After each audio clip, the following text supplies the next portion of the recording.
Arma is a true military simulator of a game. The US Army even used it in the early 2000s to train soldiers. The level of discipline of the people playing the game online is almost unbelievable. It's a cosplaying LARPing event for former military. Armor, stand by. We're gonna have your man transported out with another squad. He's about to be jumping in a Huron. I was burnt out on playing Call of Duty and all those fast-paced shooters all the time. I felt like something was missing. The boredom, the hurry up and wait, the anal retentive observation of seemingly useless military conventions. All of those gameplay elements make their way into Arma 3. Every detail of the way a weapon or vehicle operates in real life has been painstakingly replicated in this game. Bullet ballistics and ricochets are rendered accurately in the game, so the angle your bullet hits the ground will determine the direction it flies off in. The size of the caliber and the type of gun firing it will make a difference about whether a bullet penetrates a surface or not. There's an advanced ballistic system that takes into account wind and weather. There are 25 different stances that you can cycle through, all of which will affect your accuracy. Yes, this level of detail is somewhere between casually going to Comic-Con for a day and cosplaying as third group in airsoft. In this game, you literally can choose to put ear protection in. Take that 3M Ear Pro lawsuit. You'll find yourself waiting in line for 10 minutes literally for a helicopter to come pick you up and bring you to the battlefield.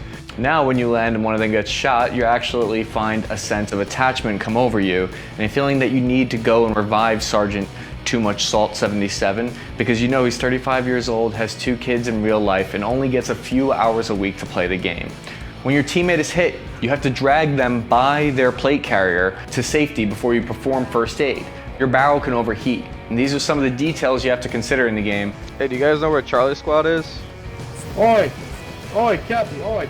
Mate, What, yeah? mate, you're not our squad. What you doing? You're not Foxtrot.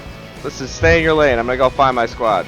Have you ever been curious how a US rifle platoon would stack up against a Russian one? The mission editor mode of Arma 3 gives you the freedom to create any kind of mission you can imagine.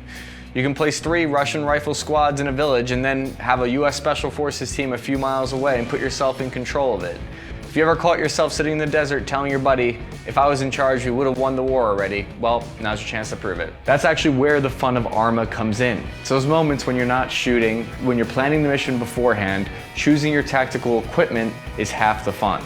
Exploring the map and speaking with locals to find out that they have a friend who needs to be saved from a nearby village. That's the kind of unique part of the game.